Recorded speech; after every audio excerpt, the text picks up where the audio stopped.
Move over, Swanson. I'm driving. Wow! Wow! Hey, Square! My dinghy's bigger than your whole boat! Welcome back to the Caddyshack Minute, the podcast in which we dissect and watch and talk about and discuss the film Caddyshack 1 minute at a time. I'm Tom Taylor, and I'm joined by my co-hosts, Mike DeMaria. Hi.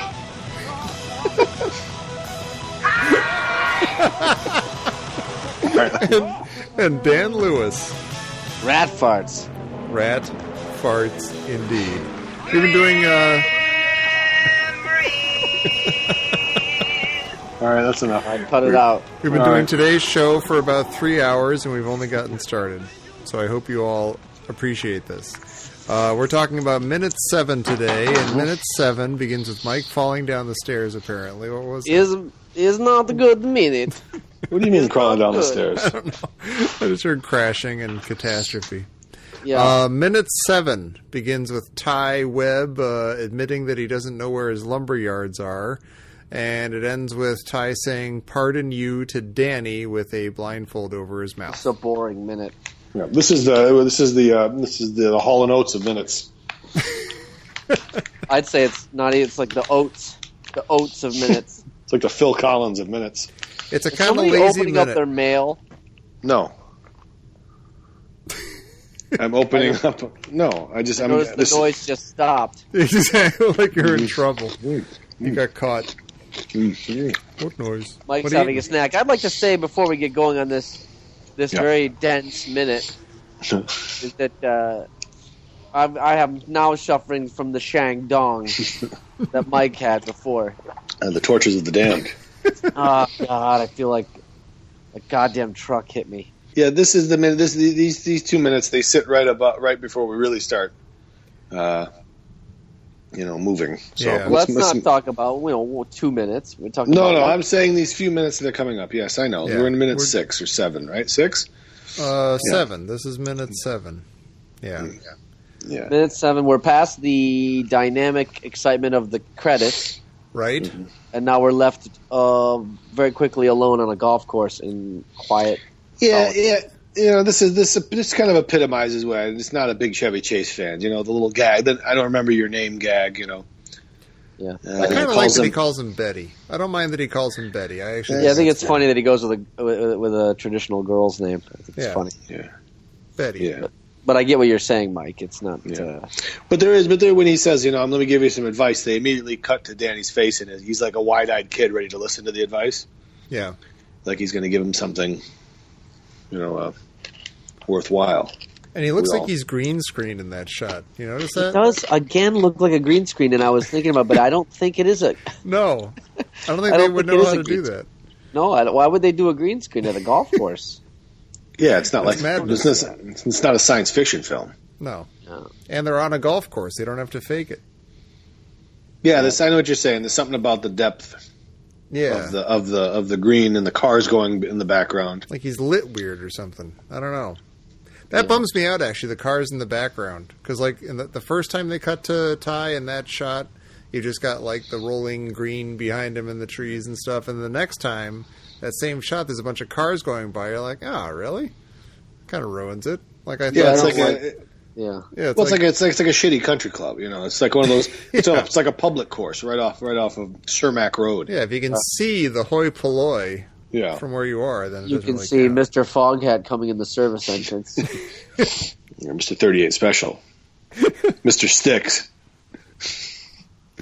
No, I see. It's you don't think that Judge Smells and Dr. Beeper would be playing course anywhere near a road, Right. That's for the It's a public course. right. That's That's for the untouchable peons. Right. They play the public courses are right by you drive right by them. You say, oh, look at that, there's a fucking public course there. Look at those assholes. They can't You honk afford the horn on the back. Yeah, you roll your window down. Throw your coffee at him. You say, what, the country club's not good enough for you? you say It actually is. $100 you slice into the wood. Yeah, you can owe me. I owe you Blare your nothing. horn right as they're about to swing. Yeah. Oh, I'm sorry. Oops. I'm sorry, I was just driving my car on a road. Yeah, I'm on my way to work. What are you doing? I didn't mean to disturb your game. And this is a good example of, because I think Tom made a statement earlier, in an earlier episode, that I do like some of Ty Webb's stuff later, which we won't go into the specifics of it, but the stuff about his college roommate and all that stuff. Oh, yeah. I like that stuff better later when he starts to look like a more vulnerable character and things like that happen. But right now, and I feel like even with the way he's acting, it makes me hate his hat. Yeah, I think they call that a tam-o'-shanter. The hat? Yeah. Tam-o'-shanter. But I think the tam-o'-shanter has to have the furry ball on the top. Okay, well, without the kind that Groucho used to wear when he would go on the Dick Cavett show. I knew you were going to say that. In my day, we'd go down to the corner and get a ham sandwich for a halfpenny. We'd go to the public golf course and play golf. We'd play golf. And then when we called it golf playing. And then we'd have a sandwich coffee in the pot back there. Yeah. Sometimes you put cream in it. Yeah, and sugar. Without a fuzzy ball on the top, I think it's called a Havishcamper. With a Havishcamper, you don't have the ball on the top. And the guy who sold it to you is a haberdasher. Yeah, that's right. You would go to the haberdasher and find the Havishcamper. Another thing that I noticed in this is, Ty Webb's supposed to be the scratch golfer, but his form sucks. I was going to say that when he swings and does that miraculous shot that. But then you got Danny, who every time he shoots, you can tell that the actor knows how to play golf because he's got a very smooth swing. Yeah. Yeah. Danny's got a good swing. I didn't really, not being a golfer myself, I did not notice that Chevy Chase's swing is all that bad. But I did see an interview with him. Yeah, I saw an interview where they asked him about that, and he said that he'd only gotten some lessons right before. That day or something. He seemed. I don't know anything about golf or what a swing is supposed to look like, but just watching it for this, it seemed to me that he was kind of hunched over or something, sort of tight or something. Like it didn't look like maybe that's the sight gag is because he's using a wedge that's too short for him. Yeah, because he does the old the Keystone Cops or the old vaudeville thing where he kicks all the clubs around. Yeah. And Danny laughs at that. Yeah. Danny sort of giggles at it, which I think is weird. Is he like is Danny the character laughing at Ty, or is Michael O'Keefe laughing at Chevy Chase right there? Yeah, I would have to say it's the latter because I will say this for Chevy Chase, he does know how to do he really had that knack for the pratfall and the physical comedy. Yeah, he's good at it. He played Gerald Ford on SNL when he would always falling over stuff, and I'm not saying it's a great joke. But he's really good at looking like he's messing up with style, and that's also what he attributed his drug addiction to the fact that he would have hurt his back. Yeah, so he was on prescription. He was addicted to prescription drugs. Who isn't? Who is not? Oh, nothing better than a good swig of NyQuil. I'm gonna have some of that right after this. I was gonna say you do that. You take just the right amount. Let me tell you something. There's a little. And I have some. Yeah, one of the guilty pleasures of life, and back in the day of high school, one of my guilty pleasures was going to school. My dad would drop me off literally at 5:30 in the morning because that's when he would go to the work. So I'd go into the cafeteria, then order the $2.25 special, $2.25. I'd get a big cup of crushed ice and I'd pour a Hawaiian punch over it, and that was one of my guilty pleasures. Another guilty pleasure of adulthood is NyQuil. Take a nice hit of that, and you just fight yourself to stay awake. And I'm so glad. You lay there in your bed and you rub your eyes and you say, "Don't do it, don't do it." And then right when you give in, you say, "Fuck it, I got to go to bed. I can't stay awake anymore." And you let yourself go, and then the sleep overtakes you like grim death. That's the best. I don't care. And your bed just rocks back and forth. Yeah, that minute and a half before you lose consciousness is probably the closest to the womb you'll get. So yeah. There you go. It goes from Hawaiian punch over crushed ice to NyQuil. You're a man now. I got to agree with that, and I'm glad you said something. And I know that we shouldn't be saying to our thousands of listeners that they should be doing this, but I don't care.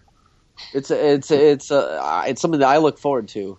But to cover our asses on that, of course I take the NyQuil when I have a cold. Yeah, and you follow the prescribed right. directions. If I enjoy it, sue me. It's not like I'm not like swinging a glass of NyQuil and then grabbing the keys and going to gamble out on the street. No, you put your playing Russian on. roulette with my car. No, I'm not doing that. Well, can I also add that, and just so I can say this, I can address this to the GlaxoSmithKline company, that I will also use a generic alternative. I'll abuse that as well. Yeah, the Waltussin. I'll tell you what. The Walgreens I like brand. the nice piquant flavor of a Waltussin.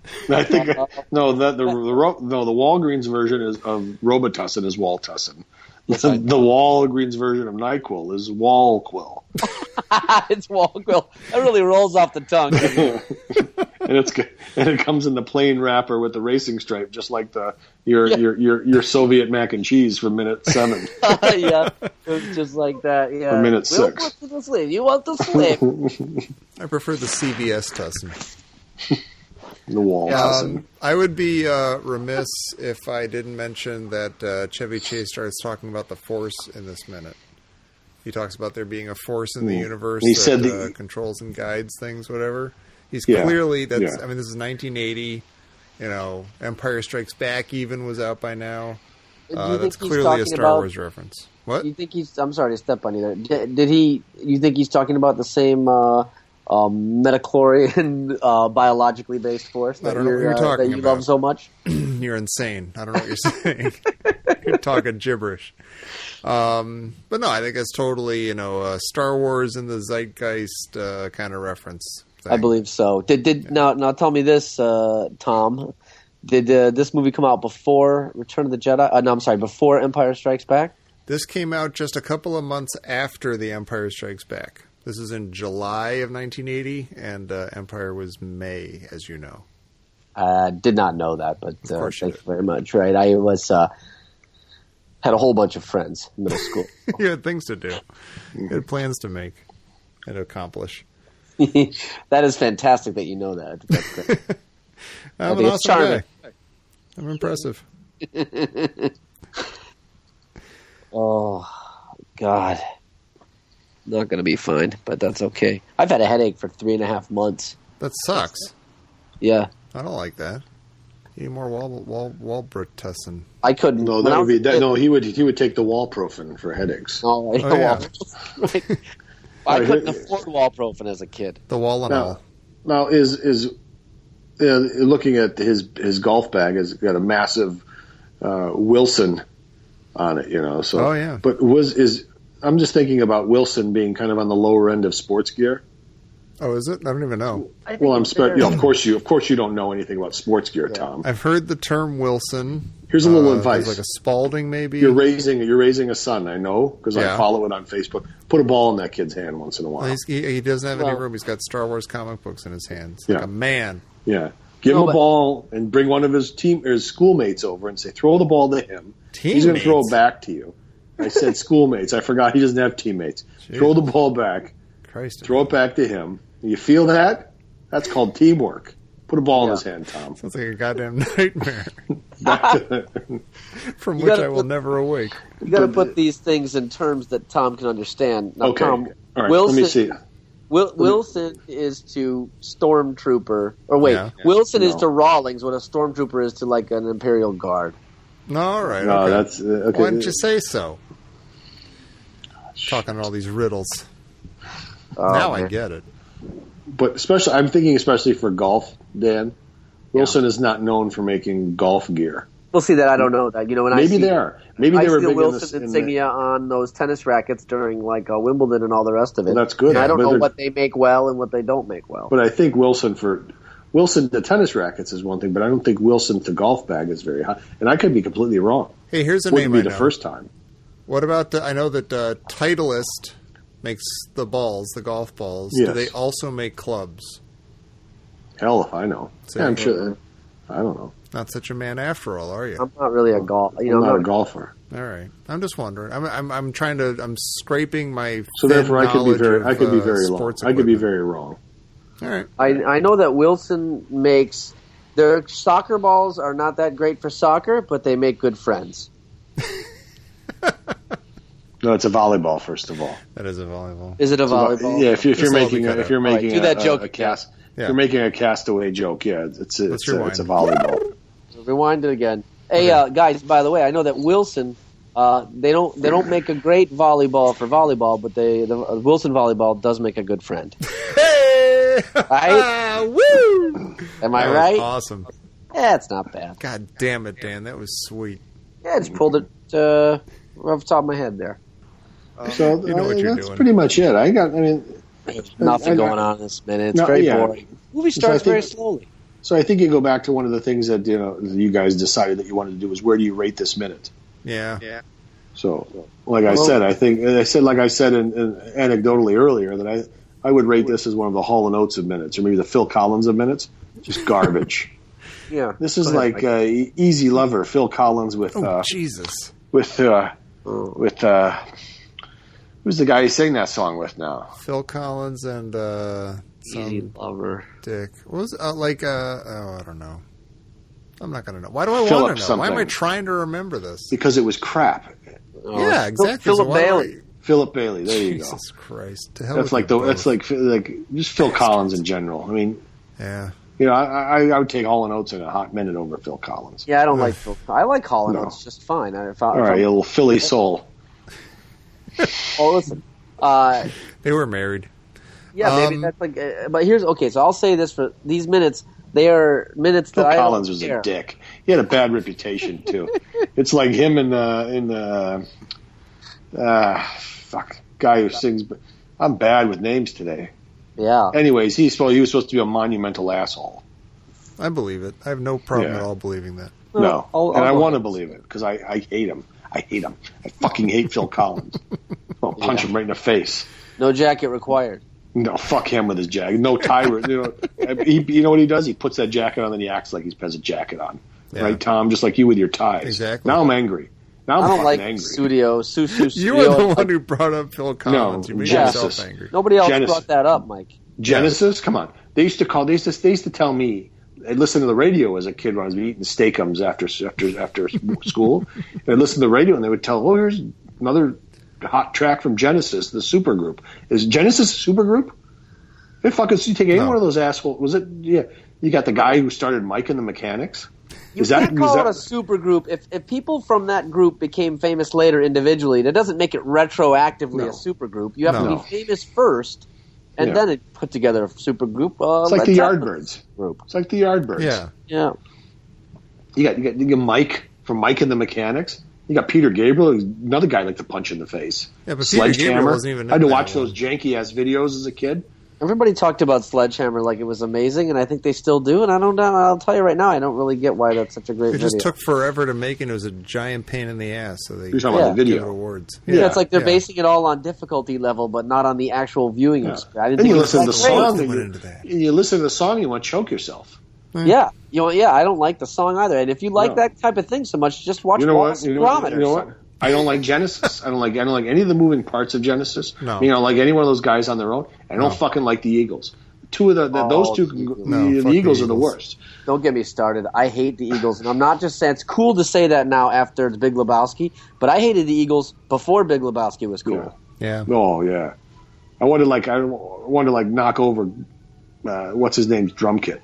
Don Henley. And hit him over the head with each one piece of the drum kit. Mike, have you Scruffy ever heard a bastard. Mojo Nixon Otis song about Don Henley Must Die? Yeah. Well, that's a song. I live in Chicago. That's the police. Yeah. They're coming for you. Hoping to get Mike. Gonna take him. That's Mike. Take him away to the loony bin. You don't see any rolling green public golf courses from where you are. You know what? And it, You know what that sound is? You know what that sound is? What? That's Obama's America right there. oh, jeez. Thanks, I know Obama. you're kidding. Thanks, Obama. You know what? If you like your ambulance, you can keep your ambulance. Yeah. Yeah. That's right. That's a sound of socialism right there. Mike's got a real sense of we're getting a real sense of place here because we had the hailstorm before. That's true. And now we got the siren. Yeah. You know what, Mike? Maybe Mike is in a Twilight Zone episode where the ambulance comes to take him into the loony bin, and the driver of the ambulance is Phil Collins. Oh, and Jesus. He goes, well, oh shit, I can't do a Phil Collins. No, I can't do it. He's British, right? Yeah. And you know what? As a drummer myself, he would use Gretsch drums, which are very good drums, but he would use the worst. He went to Gretsch and said, you know what? All these great drums that you make, I'm Phil Collins. I'm not playing any one of these fucking drums. Can you make me just the ugliest fucking metal drums? They were metal. The Gretsch is not known for.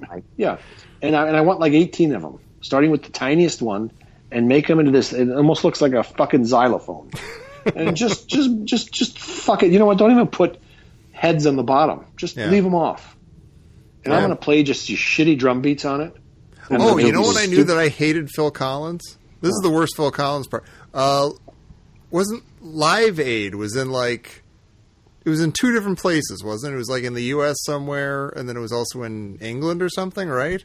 Yeah. When that was going on? And they made a huge deal out of the fact that Phil Collins, oh my God, what an amazing dude. He played the show in England at, I don't know, Wembley Stadium or whatever it was. He played, and then he hopped on the Concorde, and he flew to America, and he played at that one too.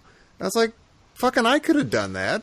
Yeah, maybe you took it down on the Concorde. Now I could travel that distance and still be awake and do something at both ends. And do you know what kind of an insufferable asshole Phil Collins would be on a Concorde? God.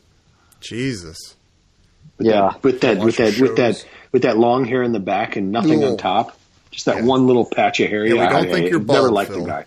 Never liked him. Something wrong. Something. I know his reputation. Van Morrison, that's the other guy. He was a monumental asshole. He's a well-known. A lot of stories about Van Morrison being a dick. I didn't know that, really. All right. Yeah, I kind of like Van Morrison, but okay. Why don't you go watch that? I like his music, some of it. Yeah, it's all right. You know what's great about Phil Collins though is now he's like self-loathing. He's like you read interviews with him. He's like, yeah, I fucked everything up. Everybody hates my guts. What am I going to do? Well, maybe I'd like him then because he would come around. Yeah, I like people who come around and say, you know what, they learn the error of their ways. Don't you feel like you could like everybody that you hate if they just acknowledge that they suck? Yeah. Because you know what, we suck too, but we know it. Yeah. We don't act like we don't suck. Right. What we lack in ability and wherewithal and talent, we make up for in self-consciousness and self-awareness. Yeah. Sure. And that's why we like this movie. That's right. It's a flawed movie that knows it's flawed. It's wall-to-wall pricks, and it knows it. Mm-hmm. Right. It's not afraid to, somebody steps on a duck. They're afraid to say something. They call it. They call them as they hear them and smell them. All right, we should wrap this minute up. Yeah, we're done. Let's just make sure we got everything covered here. And he shoots the ball, and then he's got the blindfold around his mouth, which I don't even understand what that joke is supposed to be. And I think it's just another dopey sight gag, and I don't really. Yeah. You know what this reminds me of? I'm brilliant. This reminds me a little bit of like right after Eddie Murphy was huge, like maybe like anything post Beverly Hills Cop, where they're just like, we'll just. Don't write anything. We'll just have Eddie Murphy go out there and just be a silly man. He'll be funny. He'll just come up with stuff and he'll riff. And that's kind of what this scene feels like with Chevy Chase. Let's just do your Chevy Chase. That'll be good. When it goes too far, they just decide to milk something a little too much. Yeah. And Chevy Chase decides to do that with the pratfalls and the goofy jokes. But it's weird because for like almost every scene after this, he's actually fantastic in this movie. We'll see about that. I mean, there's I'm not going to go out on a limb and say it was fantastic. A lot of it's okay. There's more scenes like this, but there are also other things that are great. I don't know. Movie. I'll be honest. I've never actually watched the movie all the way through. Oh, you're gonna like it. I've never seen it after this point. Oh, it's really good. There's some more golf and some more gophers, but I'm watching it 1 minute at a time. Yeah, Rodney Dangerfield's in it. I don't want to spoil anything. Oh my god, I can't wait. That's gonna be good. Yeah. All right.